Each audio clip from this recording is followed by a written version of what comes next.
Hey everybody, welcome to another episode of Purple Insider. Matthew Coller here, and I've got a lot of fan questions to get to, but first, the biggest news of the day. The NFL officially announced that the Vikings will be playing not one, but two international games, and they will be back-to-back.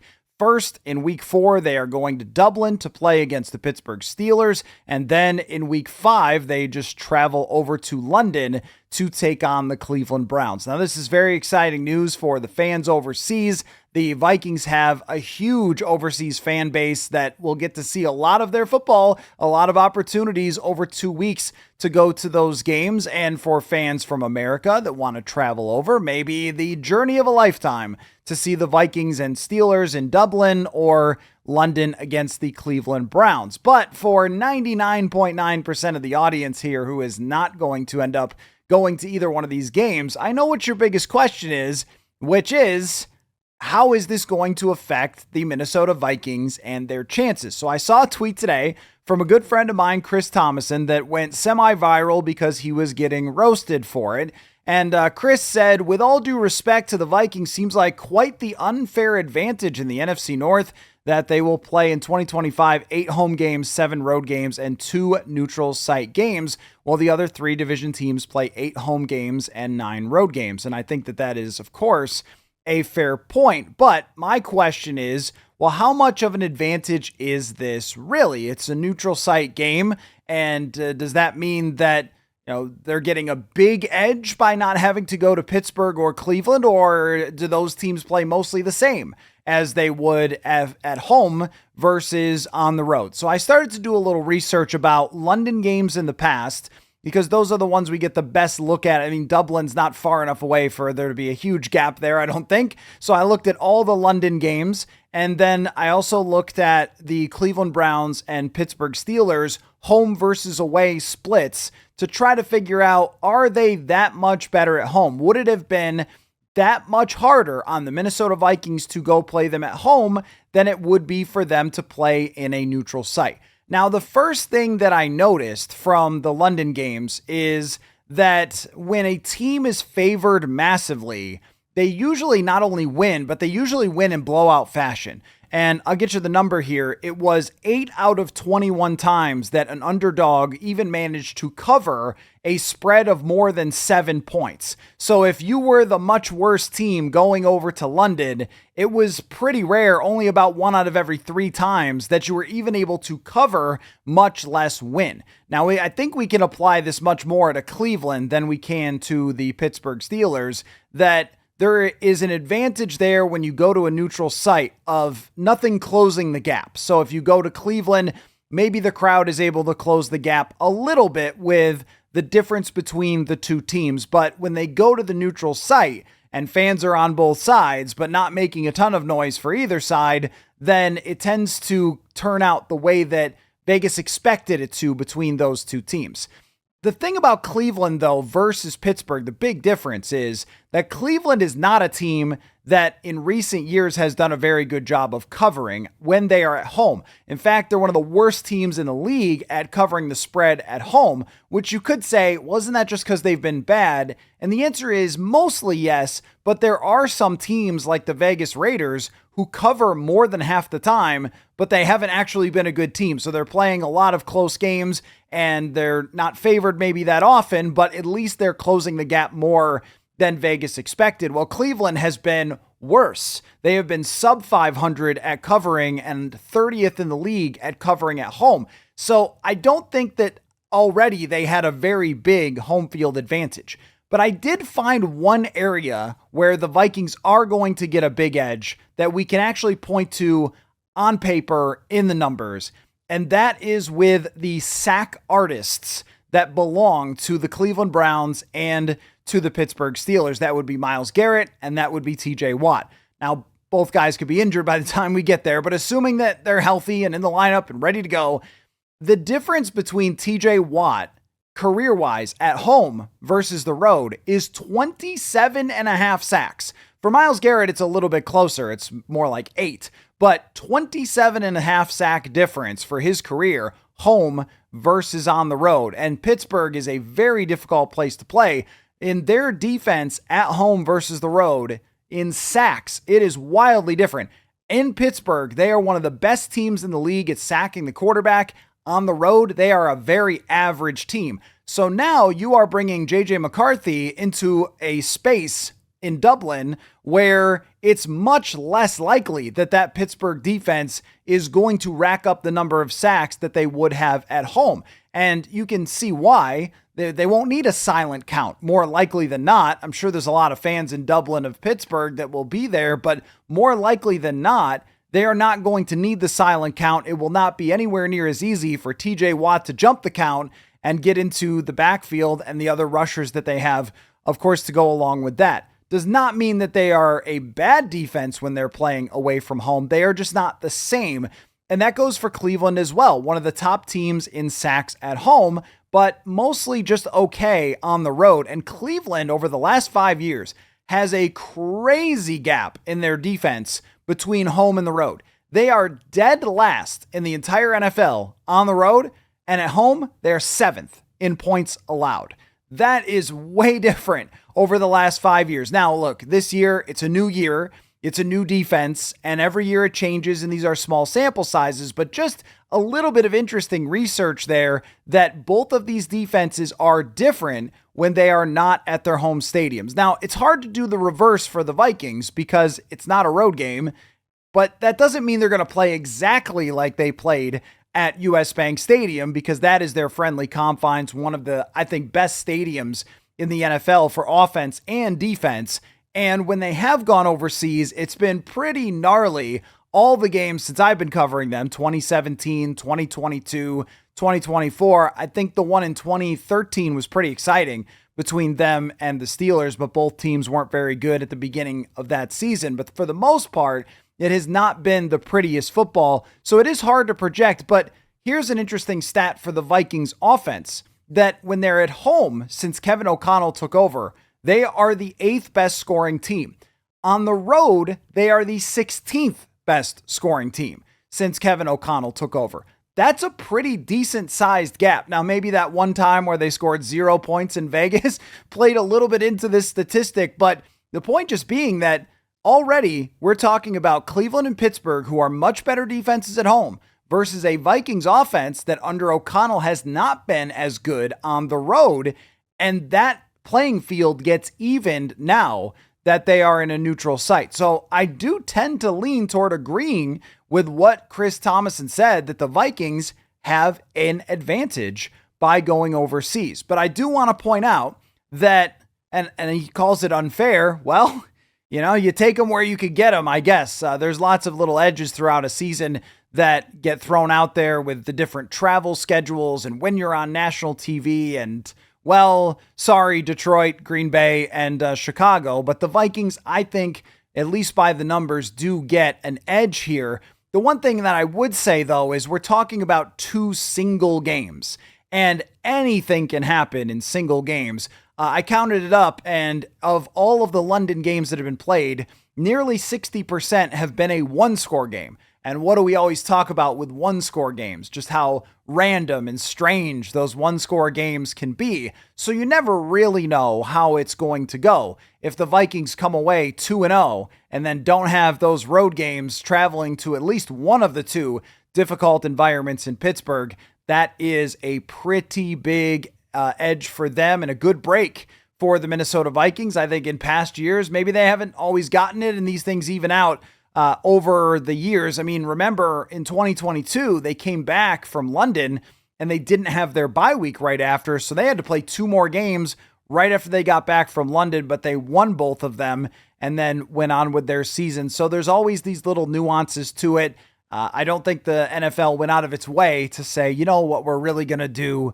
We're going to give the Vikings a big, the NFL, if they've been doing that, then the Vikings have been screwing up their advantages over the years. I don't know if they say that, but I think that there's a reasonable case that you could make that he is correct. And of course, the Vikings do not have to apologize for this advantage, but there are some other small factors that I thought of that go into this.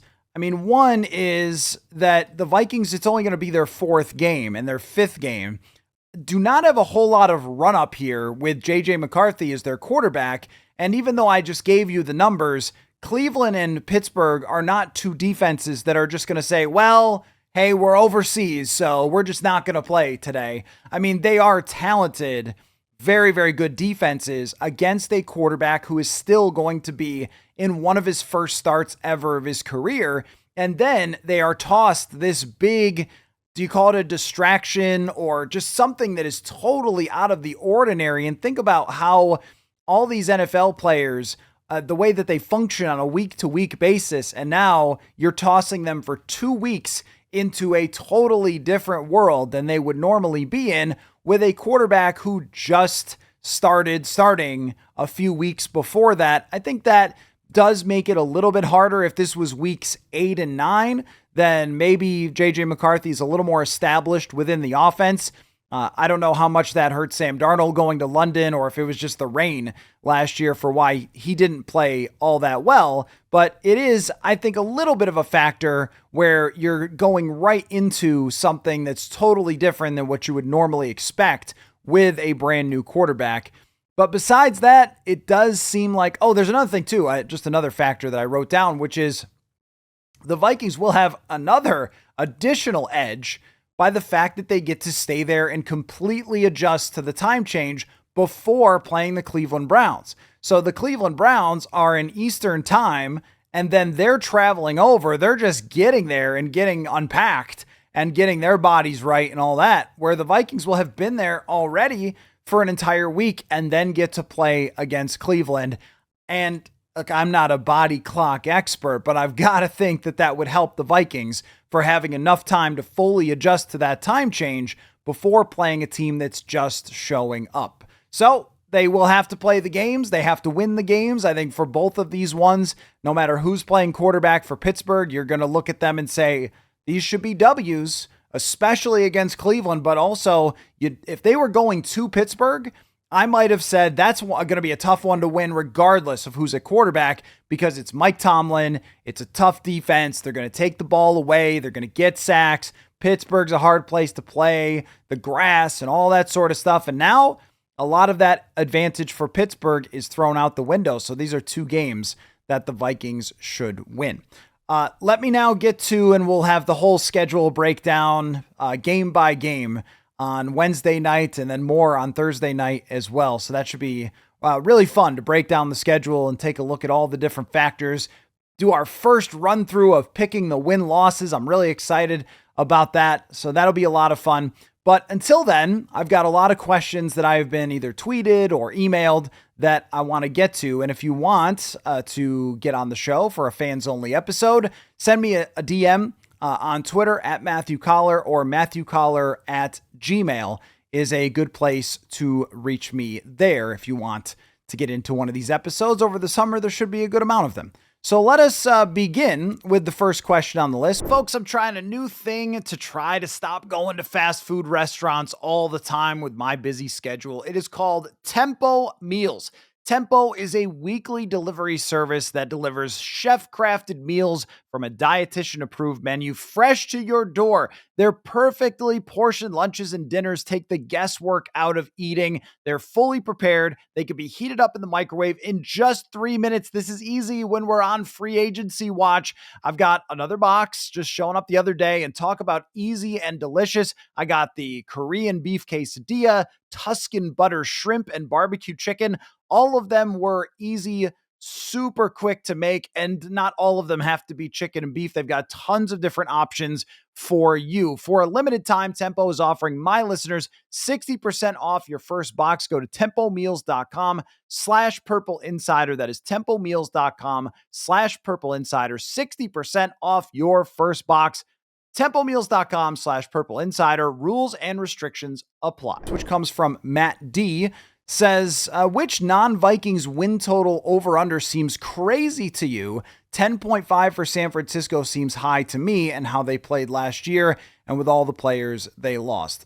Totally agree on San Francisco. I have a lot of respect for Kyle Shanahan's ability to bounce back from these bad years. He's done it many times, but that team does not look like one that I would say is going to be winning 11, 12, 13 games. as you would have expected a couple years ago. They look much more like a team in a division that's pretty tough. All the teams in the NFC West, we can look at them and say, well, they're mid or they're not that great, but they're also not that bad. I mean, the Rams were within one drive of beating the Eagles. Arizona has significantly improved their defense this offseason. And then Seattle getting Sam Darnold. I think they could already win 10 games last year with Geno Smith, but their coach getting an opportunity to build on what they did last year, that should be a formidable team as well. And they have their home field advantage and so forth in Seattle. So there's nothing that's going to come easy to San Francisco. I think your choice is a good one at 10.5 with the players they've lost. Just looking at it here, the one that surprised me a little bit is the Carolina Panthers. In the second half of the season, they really picked it up and played good football at times and showed to be an average bad team in the NFL, but nowhere near what they looked like at the beginning of the season, where it appeared that it was going to be a historically bad year, but maybe not factoring enough just how good Bryce Young was down the stretch, gave them chances to win. They've improved their defense, and their win total is 6.5, which is the same as the Saints. Now, I haven't seen if this is moved or not with Derek Carr, but there was already the news out there that Carr could miss the season when these win totals were posted. So it doesn't look like it's much different.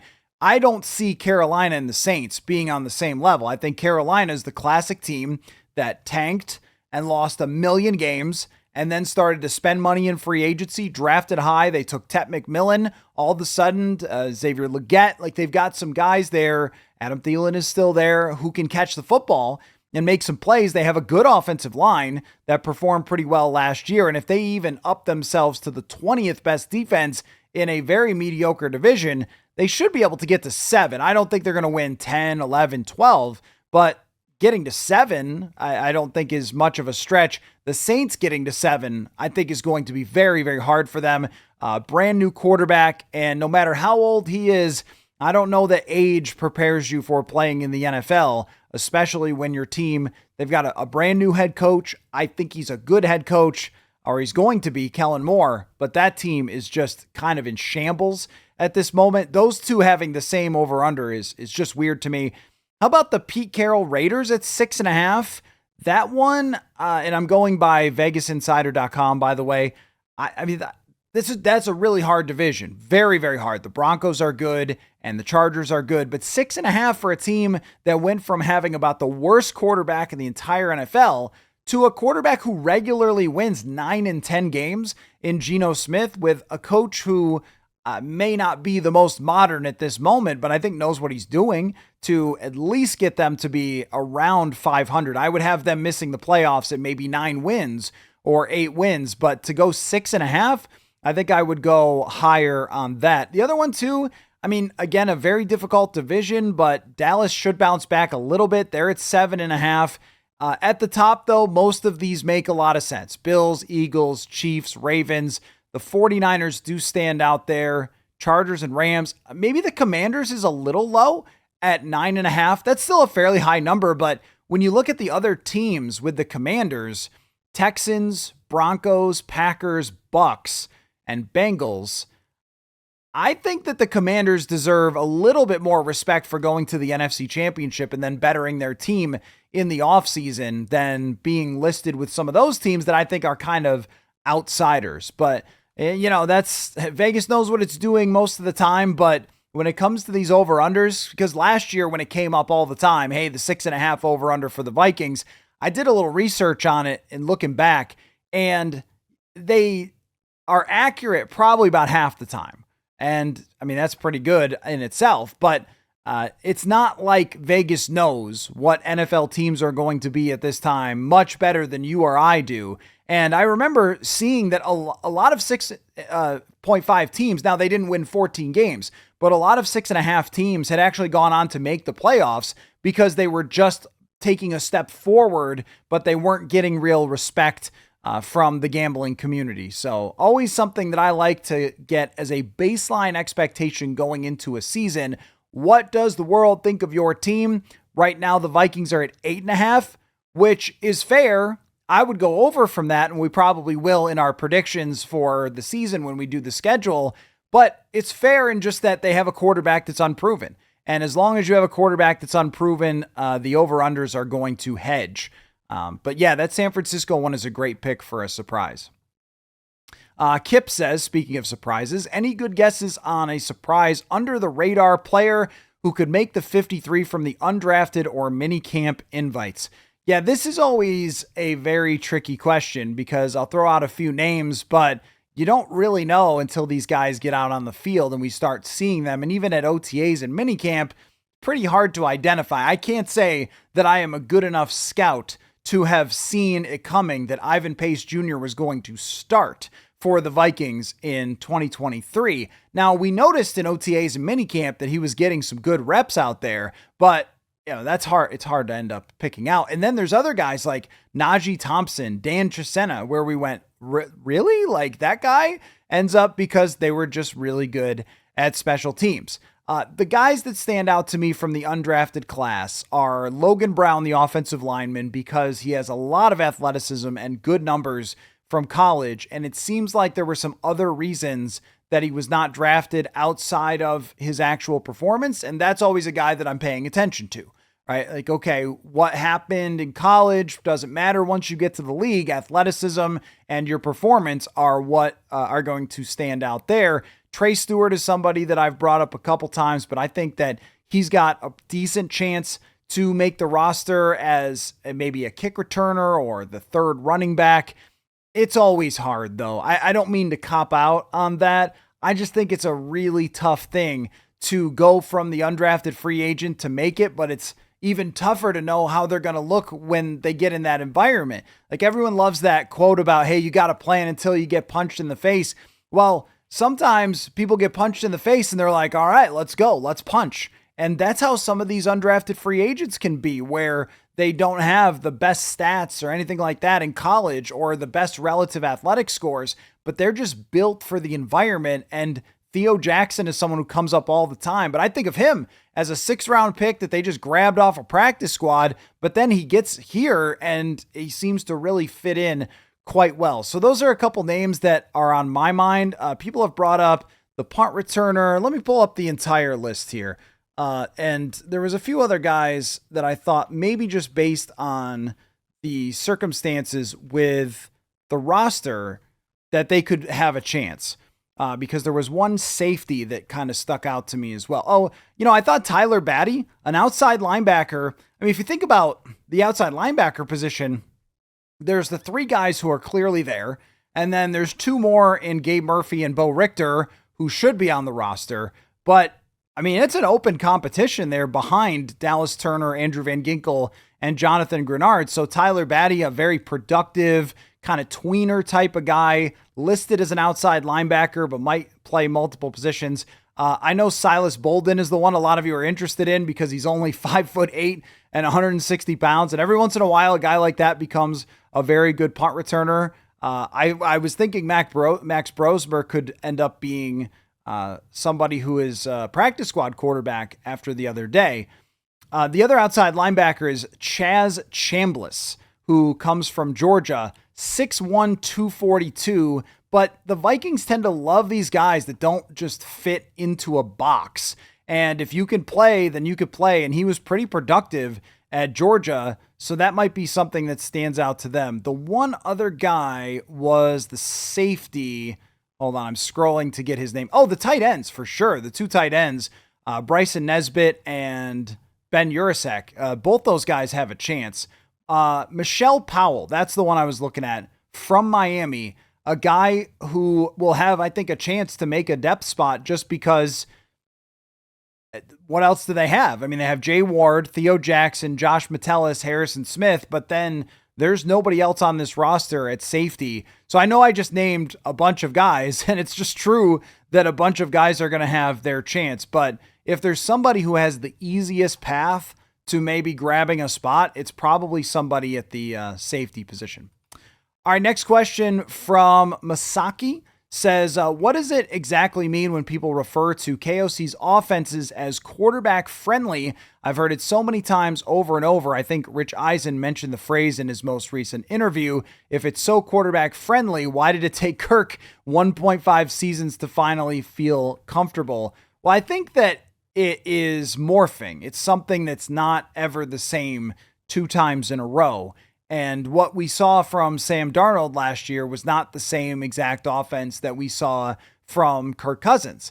Kevin O'Connell, I think, had a different version for Darnold. You could see it show up in some of the stats, like how often he was under center, how often he was running play action. Darnold ran play action a lot more. In fact, early in the season, when they started off that 5-0 start, Darnold got a lot more run support because they were ahead in games, whereas Kirk, the defense was so bad, they were having to stick him in shotgun and have him gunsling all day long, which did result in, we know this about Kirk, as the volume goes up, the efficiency goes down. But when he only threw 400-something passes in 2019, his efficiency was crazy good, but they were building off of a run game.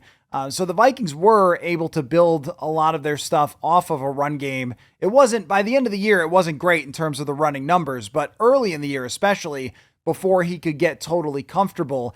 When I think of quarterback friendly, I think one is that it's shaped to the quarterback you have. So I don't think we're going to see a wildly different offense with JJ McCarthy, but I do think it's going to be tailored to the throws that he makes the best and for the route combinations that he sees the field the best. And then there's playing off the run and the pass and everything else. I also think that with Kirk, there was a lot of pre-snap stuff that was motions, movements, and everything else. And something that was key that happened last year is, I think it was after the Jaguars game, Justin Jefferson went to Kevin O'Connell and said, they told us this in press conferences, and said, okay, we need to just line up and play, much less than asking so many different things at the line of scrimmage, because I think they had botched the end of the Lions game, right? At the end of the Lions game, there was a pass that if it was completed, they would have won the game, but they ended up having to punt. Lions ended up going on to win, where there was some confusion. And I think what Jefferson was looking for is, let's simplify this and just let our guys win. So listening to the feedback from the players also definitely helps. I think what's so friendly about it is that Kevin O'Connell came in fully understanding what Justin Jefferson does to a defense, and then built a lot of things off of that magnetism that Jefferson has. So if Jefferson is running a certain kind of route, now one of the things they love to do is just, I'll call them a post so you understand what I'm talking about, like routes that kind of go over the middle and deep and just bring the defense with him. They bring a safety, a corner's probably running with him, which leaves a lot of vacated areas. And this is where I think it's easier for the quarterback is when Jefferson brings the defense in a certain way, there is a lot of vacated space for the quarterback to find guys. So when it was Kirk underneath to TJ Hockenson, which by the way, when you talk about a year and a half to figure it out, not really. It was really the first half of 2022 that was pretty rocky. But once they got Hockenson, and as always, the players, not the plays, right? When they got Hockenson, all of a sudden Kirk was a different quarterback because his guy was there underneath. And so you'd have a lot of space get vacated and he would rest on Hockenson. What Darnold would do is still throw it to Jefferson, or he would push it deep to somebody like Jordan Addison down the field, because a lot of those things were built to put a safety in a bind. Well, if you go with Jefferson, then somebody else is coming into that vacated area. So quarterbacks don't necessarily in this system, this is just my understanding, have to drop back and go, all right, 1 to 2 to 3 to 4 to 1 to 2. Like, instead, they can look for, all right, if the defense handles Jefferson this way, there's going to be space in this area, and there's going to be, and I know which player is going to be there. And even for a play, like how about when Nick Mullins came in and completed the third down pass? But think about what happened was they pushed everybody deep, and then Aaron Jones came across the middle, vacated space. We saw another first down from him in I think it was the Chicago game, same sort of story from Sam Darnold. So there's just a lot of space out there, and it starts with number 18. If they didn't have Justin Jefferson, this would be a lot harder to have the most quarterback-friendly system. So weapons is number one. But I think that if you understand that general concept, and it's also taught that way by O'Connell, is every play has a reason and a thought process that he can explain. They're not just out there running plays. And so when you're putting somebody in a bind, the quarterback can understand better, all right, this safety, he has to either go one way or the other. And whichever way he goes, he's going to be wrong because I'll throw it to the other guy. And every once in a while, they get tricked on stuff like that because the defense shows them something that they're not doing. There was a Jalen Johnson interception where he showed Josh Dobbs something. Dobbs threw it to the right spot, but Johnson faked him out and just went and got the interception. It happens. But I think that that's one of the main things it refers to is just the ability to understand what the concepts are for the quarterback because they are taught so meticulously. But I think when I think of quarterback-friendly system, it can mean a lot of different things. It can mean the Gary Kubiak, the play actions, the bootlegs, everything's kind of laid out there in front of you. There's a lot of different ways to have it. The Vikings wouldn't have it if they didn't have two of the best receivers in the NFL, though. I think number 18 is the main reason they are quarterback-friendly. Not to not give the head coach credit, but he knows how to use that advantage to its absolute maximum. And that's where the friendliness comes from. Angelo Vikes says, it is too soon to declare the winner of the tight end 3 competition as being Mr. Mankato 2025. Yes, it is a little too soon, but the way that it sounded when I asked Kevin O'Connell about it at rookie minicamp between Bryson Nesbitt, Ben Urasek, and Gavin Bartholomew is that he said, these are going to be our guys who are battling for that spot. And off we go into that competition. And a 6th rounder versus undrafted, there's really not a big gap there.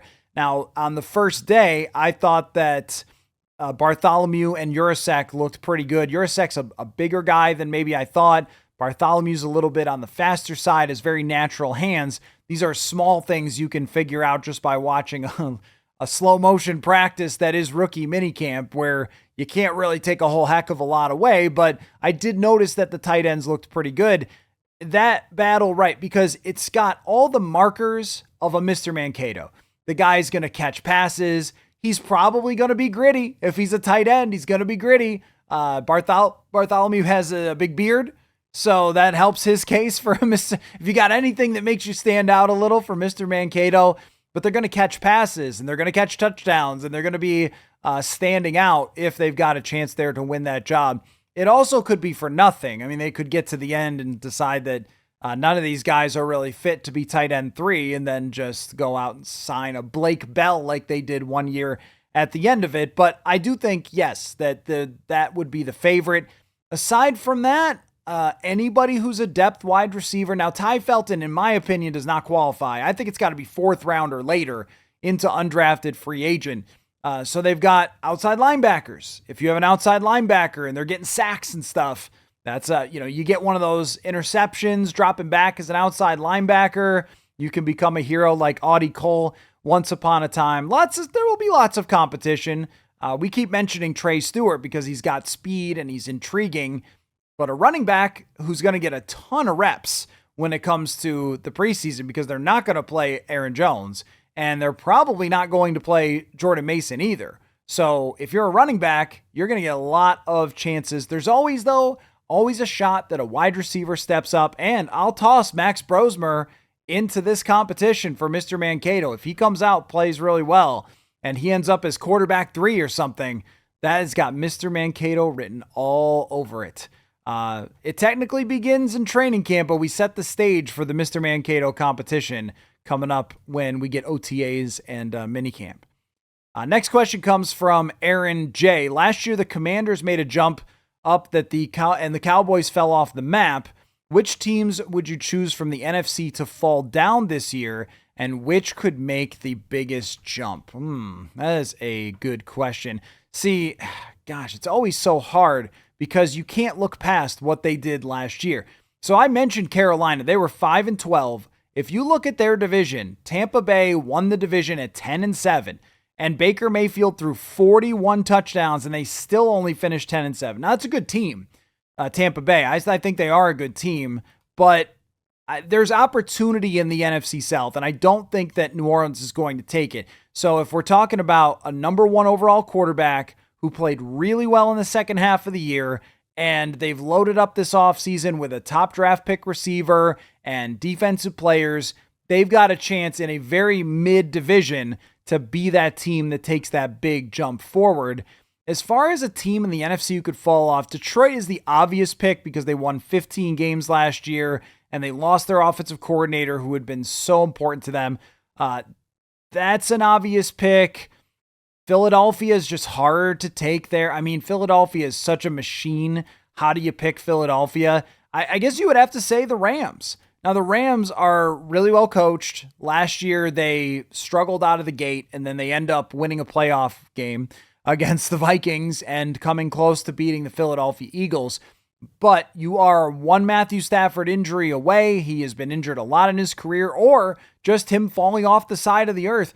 What happens so often with quarterbacks is they just hit a wall and then it's over and that's it.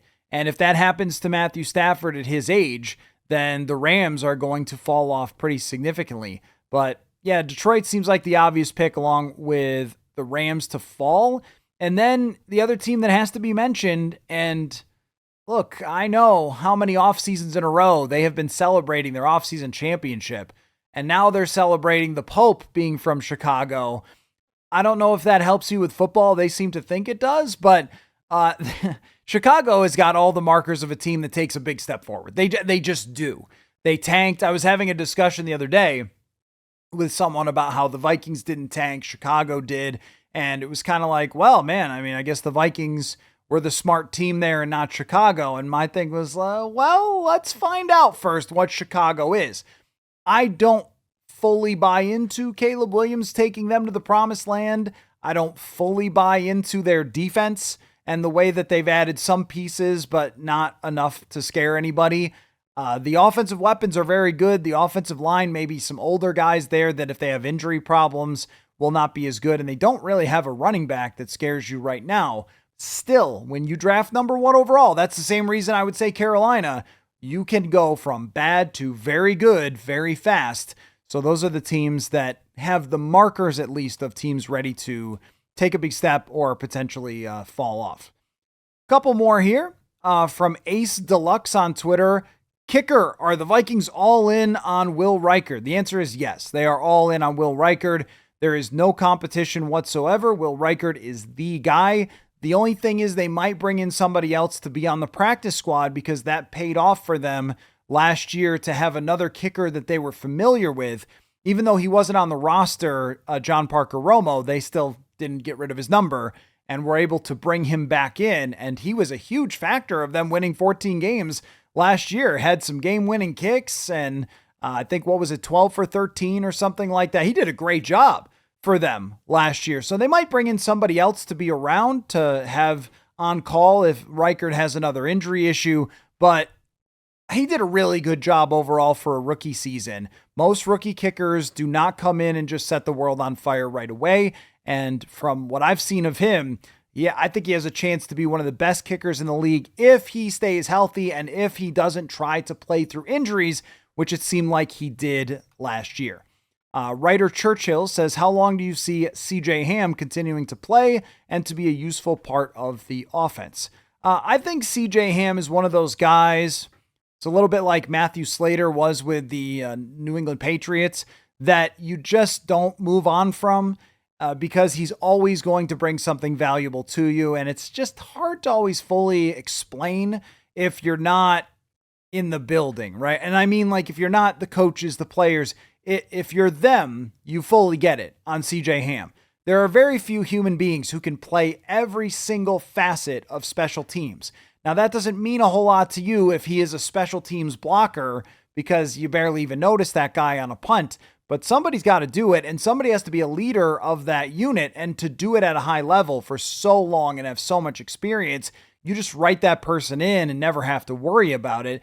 And the fullback position, we're going to see this year how much they're going to use that. Last year, Kevin O'Connell used it more with CJ Ham, and it seemed like Aaron Jones liked running with a fullback in the backfield. That could change for this year, And if it does, if there's some signs that it's changing and they're not using him in the run game really at all, then maybe that timeline becomes shorter. But last year they were still using him. And then it's another way to get Aaron Jones off the field if you are facing a team that blitzes a lot and you need somebody to pick up those blitzes in the backfield. And I still think every once in a while you need to pop them a little pass and let them run with the football.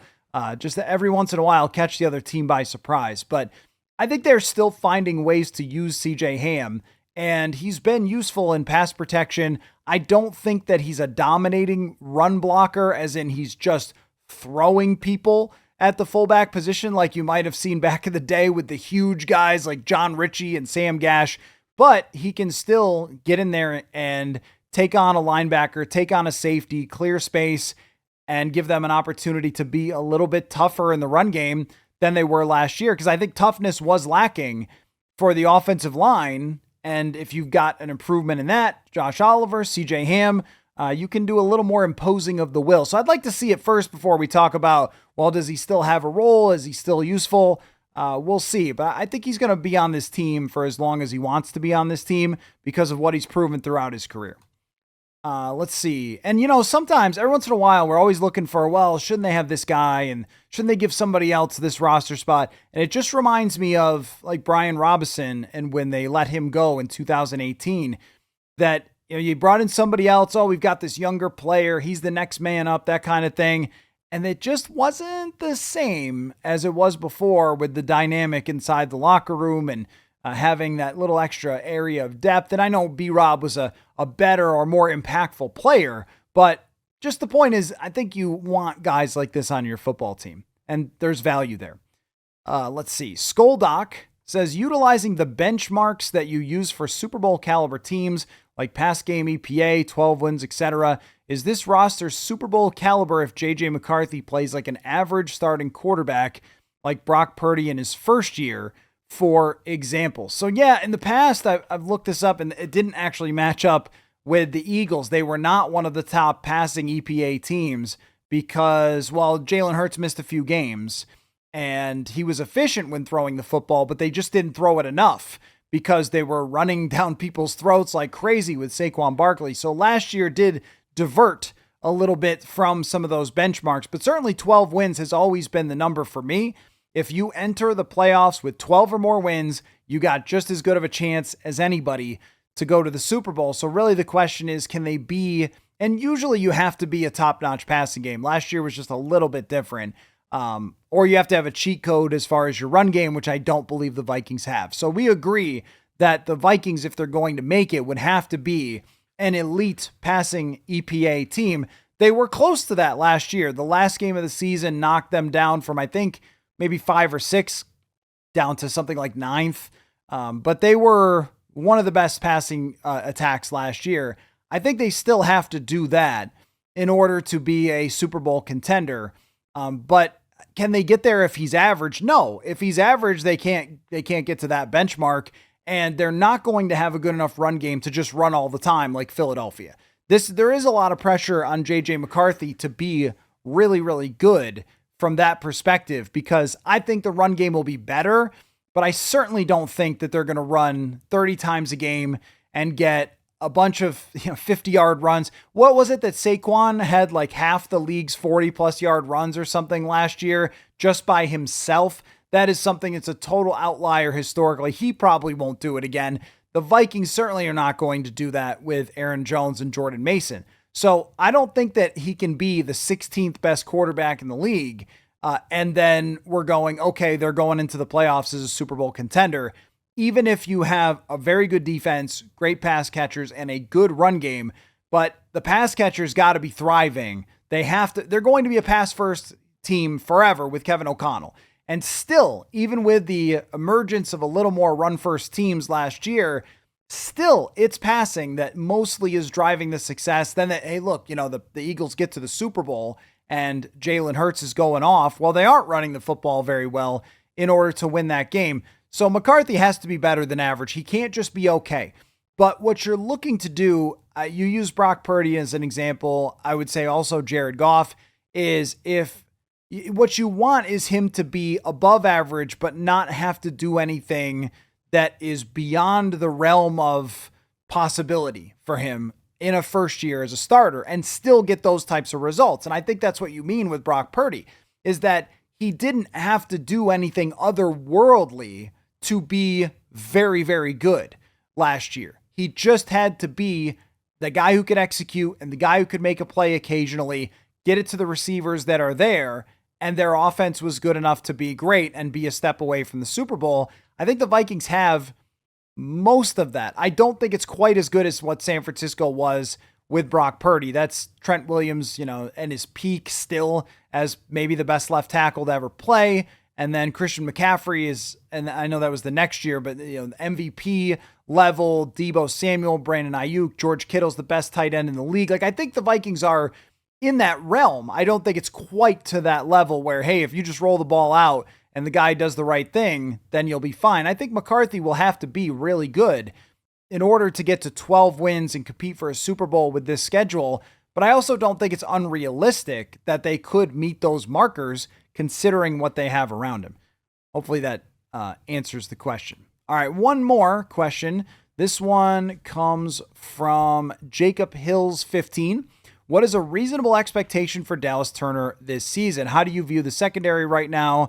There seems to be a lot of unproven or developmental corners. So that's two questions, Jacob. We'll start with the first one, which is realistic expectations for Dallas Turner are that he's going to play a lot and he's going to play in a lot of different ways. And we're going to have to work on how we evaluate that, because is it just a pure sack number? I don't think we can do it that way if he's going to have a dynamic role. So how many plays is he making that are impact plays on a weekly basis? And sometimes, I remember last year against Indianapolis, there was a run play that came his way and he stuck somebody right in their spot and they didn't move at all. He just stuck them on the edge, and then a linebacker came and made the play. And well, that's an impact play, but it's not really showing up on the box score for, hey, give this guy an A+ for that.